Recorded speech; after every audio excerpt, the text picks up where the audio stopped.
Pemirsa, 3 minggu telah berlalu sejak jasad diplomat muda Arya Daru ini ditemukan tewas dengan wajah terlilit lakban kuning di kamar kosnya. Ya, sayangnya hingga hari ini kematiannya masih menjadi misteri. Di tengah simpang siur spekulasi, janji rilis pengungkapan juga belum terpenuhi. Membuat tanda tanya publik semakin besar, apa sebenarnya penyebab dan juga motif kematian diplomat muda ini? Kita akan membahasnya bersama dengan kriminolog Hanifah Hasna melalui sambungan virtual. Selamat pagi Mbak Hanifah. Selamat pagi Mbak, selamat pagi. Baik, setelah dilakukan pendalaman Mbak, kalau melihat pendekatan yang sudah dilakukan by scientific crime investigation, mulai dari otopsi, olah tempat kejadian perkara, mengumpulkan bukti-bukti, berarti seharusnya ini penyebab antara bunuh diri atau kemudian pembunuhan itu sudah dapat dibuka secara jelas kan Mbak? Harusnya seperti itu Mbak Hanifah. Ya, benar sekali.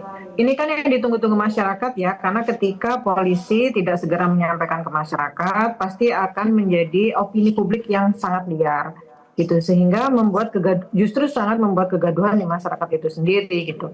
Nah, yang paling harus diketahui atau disampaikan oleh kepolisian adalah kalau ini diputuskan bunuh diri atau pembunuhan, berarti yang dicari adalah motifnya. Sebetulnya apa yang menyebabkan ini semua, gitu? Motifnya apa? Kalau pembunuhan, motifnya apa? Kalau bunuh diri, motifnya apa? Artinya mereka harus menyampaikan sebab-sebab kenapa korban menjadi ADP menjadi korban, gitu ya. Karena kalau hanya menjawab ini bunuh diri atau dibunuh saja, itu tidak akan memuaskan masyarakat dan tidak ada transparansi yang disampaikan oleh kepolisian kepada kita semua. Oke, Mbak Hanifah, terkait dengan alat bukti yang sudah ditemukan oleh pihak kepolisian dari CCTV, kemudian terlihat juga Arya Daru sempat mondar-mandir di rooftop gedung Kemlu. Ini kan juga sempat dibahas begitu ya, dan juga diharapkan dengan hilangnya ponsel ini bisa segera ketemu agar polisi bisa melacak sebenarnya apa percakapan di WhatsApp-nya. Dan kita akan nantikan bagaimana nanti pihak kepolisian melakukan rilis gelar perkara. Namun sebaiknya apa yang diharapkan Mbak Hanifah sebagai kriminolog kepada pihak kepolisian dalam mengungkap penyebab kematian dari Arya Daru ini? Ya, tapi kita akan tahan dulu Mbak Hanifah karena kita akan bahas ini dan jawab ini usai jeda. Pemirsa tetaplah bersama kami di Selamat Pagi Indonesia. Pemirsa, Anda kembali menyaksikan Selamat Pagi Indonesia dan kita akan lanjutkan perbincangan kita dengan kriminolog Mbak Hanifah. Ini berarti dengan ditemukannya barang bukti seperti misalnya ada CCTV, kemudian polisi sudah melacak handphone milik korban Arya Daru ini, apakah sudah bisa disimpulkan motif pembunuhannya sebenarnya? Motif pembunuhan tetap harus kita mengumpulkan lagi ya data-data yang ada gitu ya, dan temuan-temuan yang baru. Seperti yang terakhir ditemukan yaitu tas Arya Daru. Arya Daru ini kan tas yang ditemukan itu kan tetap harus dibongkar ya. Karena ini menunjukkan transparansi terhadap bukti penting. Apa sih yang ada di dalam situ? Kenapa ada di lantai 12? Apakah memang dibawa oleh Arya Daru di situ untuk keperluan Arya Daru sendiri atau memang ada pertukaran di situ? Karena dalam CCTV itu yang ditunjukkan hanya pergerakan Arya Daru saja. Tapi di bagian-bagian lain tidak ditunjukkan. Misalnya di lift, atau di lorong, atau di tangga, atau di lantai-lantai yang lain, itu tidak ditunjukkan. Nah, ketika ini tidak ditunjukkan, berarti kan ada kemungkinan transparansinya menjadi kurang, gitu menurut respon masyarakat, gitu ya. Lalu tas itu pastinya berisi petunjuk penting, karena ini adalah yang dibawa ketika akhir-akhir dari kehidupan Arya Daru itu. Jadi bisa menunjukkan psikologi korban, dokumen penting, atau benda-benda yang mungkin berkaitan langsung dengan motif atau konflik menjelang kematiannya. Nah, ini kalau ini bisa diungkap, berarti kan ini bisa menambah kepercayaan masyarakat terhadap kepolisian. Jadi tas ini bisa menjadi jendela kecil sebetulnya, tapi bisa mengungkapkan tekanan-tekanan baik dalam pekerjaan maupun dalam kehidupan pribadi Arya Daru, sehingga ini bisa membuat bulat kesimpulan yang diberikan oleh kepolisian, termasuk handphone korban. Sebetulnya handphone sudah dinyatakan oleh Bapak Kepolisian bahwa sudah terkoneksi dengan laptop.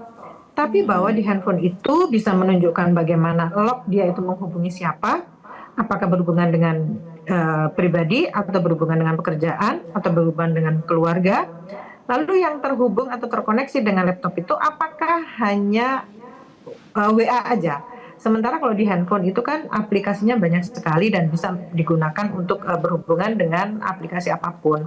Nah, apakah rahasia-rahasia itu ada di situ gitu ya. Jadi memang handphone itu bukan satu-satunya jalan untuk membuat kasus ini terbongkar. Tapi setidaknya handphone itu adalah yang nempel di badan dia. Sehingga ketika ditemukan akan bisa membantu merangkai puzzle yang selama ini hilang. Demikian Mbak, Mas. Iya, Mbak, dari pembuktian yang coba disampaikan sudah ada lakban, sudah ada tas, isi percakapan yang tersambung ke laptop, ada CCTV, tapi ada juga pernyataan dari pihak kepolisian ada menyebutkan luka lebam. Nah, kalau mengaitkan dengan luka lebam ini Mbak, secara kriminolognya, ilmu kriminologinya Mbak, bagaimana membuktikan ini adalah lebam karena pembunuhan versus karena bunuh diri Mbak? Ini arahnya lebih kemana Mbak? Nah, ini yang menjadi lebih sulit ya Mas ya, karena otopsi itu menjawab bagaimana, bukan mengapa gitu ya. Bagaimana itu artinya adalah yang diungkapkan itu kan harapannya kan penyebab langsung, misalnya luka di dada atau lebam di mata atau di pipi, itu bagaimana luka itu menjadi timbul. Tapi mengapa luka itu ada itu kan tidak bisa dijelaskan. Tapi setidaknya dari hasil otopsi itu bisa menambah potongan puzzle yang kita harapkan. Jadi apakah dari luka itu menunjukkan tanda-tanda perlawanan ketika ada unsur-unsur pembunuhan gitu ya. Apakah ada zat kimia beracun atau ada obat yang berlebihan yang dikonsumsi oleh korban atau luka sayat buatan baik dilakukan oleh orang lain atau dirinya sendiri.